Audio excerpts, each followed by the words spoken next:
I've been in this particular location as an attorney in Marion, North Carolina, since the spring of 1983. I moved to Marion in 1977, immediately after graduating from Wake Forest University School of Law. Worked with attorney Everett Carnes from 1977 through May of '83. Branched out on my own in 1983 to this very spot, which is now 20 North Main Street. It used to be a different number, but with the E911 numbering change, I didn't move anywhere, but I've been right here for 31 years in this location. I've had a few partners over the years, and the current fellow is Lee Lattimore. Lee has been here for approximately 7 years and does a superior job. I'm delighted to have him as my law partner. We provide a tremendous variety of legal services. One of the things that people sometimes don't quite grasp is lawyers do a lot of evaluating. This is partly what we do. People come to us and they explain they have an issue. They come because it's something that they can't deal with effectively themselves, or they don't quite know how or have the time to do it, so they need assistance. And when we evaluate issues and then we do the legal services necessary. The topics that we most frequently cover are real estate issues. Everything from doing the title examinations for purchasing a home or a business, refinancing. In North Carolina, lots of mortgages are refinances, and that requires an examination of the real estate title before the bank will loan the money. They've got to make sure that they're getting a good title back as security for their loan. So we do a lot of that kind of work. I do particularly a lot of dispute issues with real estate, boundary disputes, easement disputes, even ownership disputes that I can sometimes resolve without having to go into court. But if necessary, I'll go into court and try to help my client in every way legally possible to protect their interest. I probably do as much or more real estate litigation than any other attorney in McDowell County over the last 25 years. And really don't limit myself just to McDowell County. I don't mind working in other counties as well. We do business issues representing clients who are buying and selling businesses, clients who need contracts prepared or evaluated. We even do collection work for businesses.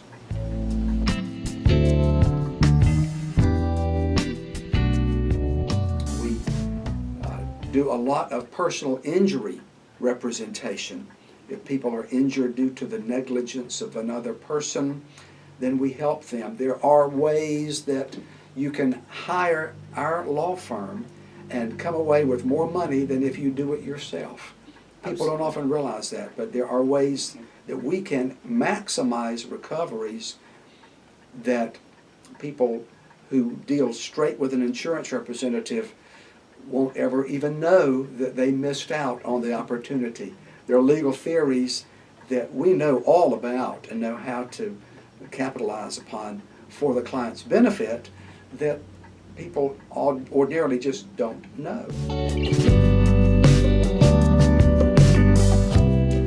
I'm standing here with Lee Lattimore. Lee is my law partner for approximately 7 years, and Lee is an excellent attorney in many topics. One of his focus areas is real estate, but he also does business issues, estate planning issues, and other things as well. And we're in the main conference room right now at the law office, and there are law books all across the walls here going back to 1863 with the North Carolina Supreme Court. And Lee meets with clients, as I do, in this room every day. Lee, tell them about people asking about if you read all of these books. Yeah, about every day I get asked if I read these books, and I tell them I do. I read them daily. I read all of them daily, actually.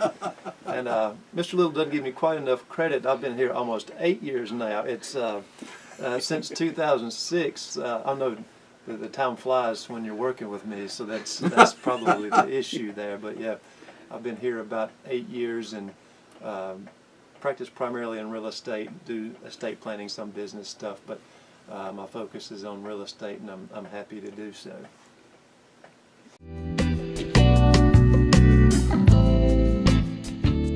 One of the main areas that people come to me about lately, for the last few years, deals with protecting themselves and their properties from Medicaid liens. This deals with senior adults who are concerned about what happens if they have to go into a nursing home. And you hear all these horror stories about, do they make me sell my house? Well, the answer is no to that. However, many times what happens is after the person has been in a nursing home for a while, whether it's months or sometimes years, if Medicaid is involved and pays the bill, then Medicaid imposes a lien, dollar for dollar, for what they pay against the estate.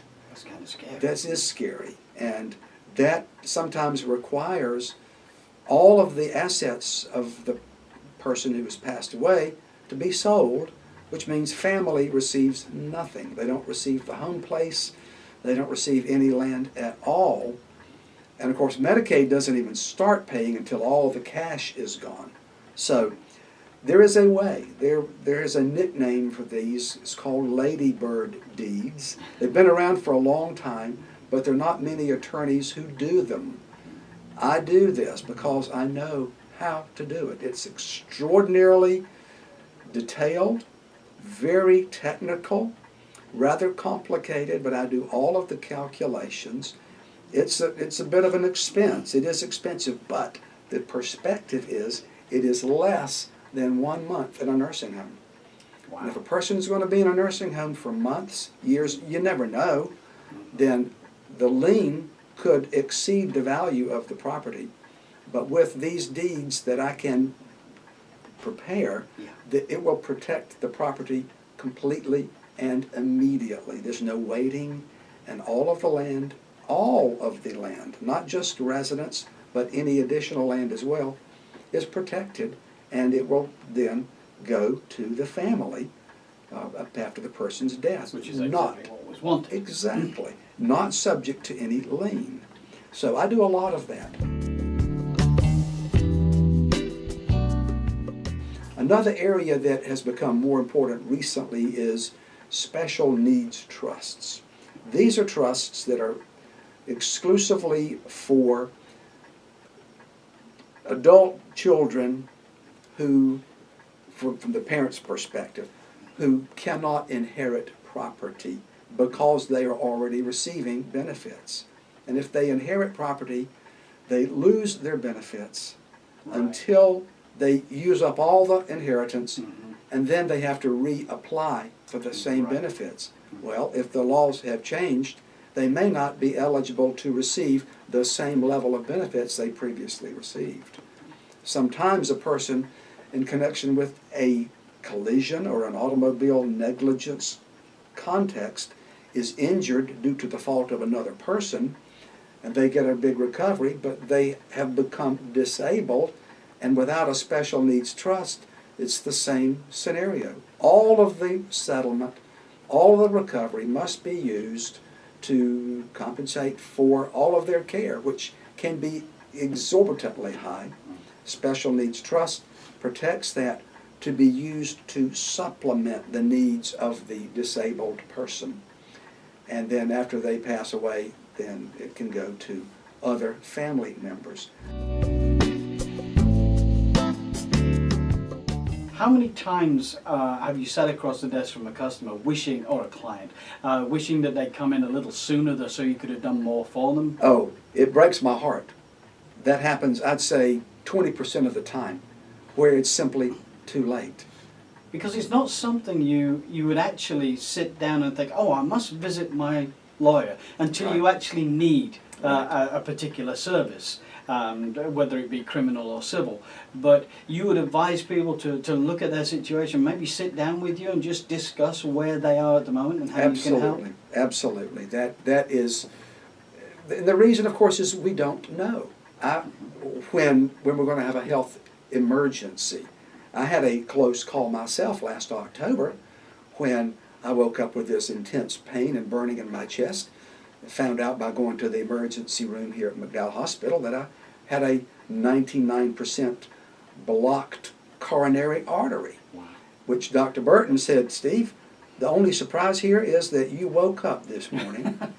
And because of fast action at McDowell Hospital getting me to Mission, I got a stent put in connection with a catheterization, and I'm good as new. But if exactly. And I had no symptoms. Bam, it just hit. So we don't always have the ability to have the warning signs to say, by the way, you need to go ahead and pay attention. It's an issue that every single one of us will deal with in some manner. So if any of this that we're talking about actually strikes a chord with somebody who's watching, what is their next step? Can they come down and meet with you as a consultation? Yes, I do a consultation, and I have, if they would call in advance, I have a form that I have put together myself that gathers the necessary information so that I can preliminarily evaluate, going back to this evaluation thing, so that I can recommend what is most sensible for them. I do not do a one-size-fits-all approach. I customize the documents that I prepare for people because it needs to be. What's right for Mr. Jones might not be right for Mr. Smith, etc. So I look at these and I make recommendations based on what they can do.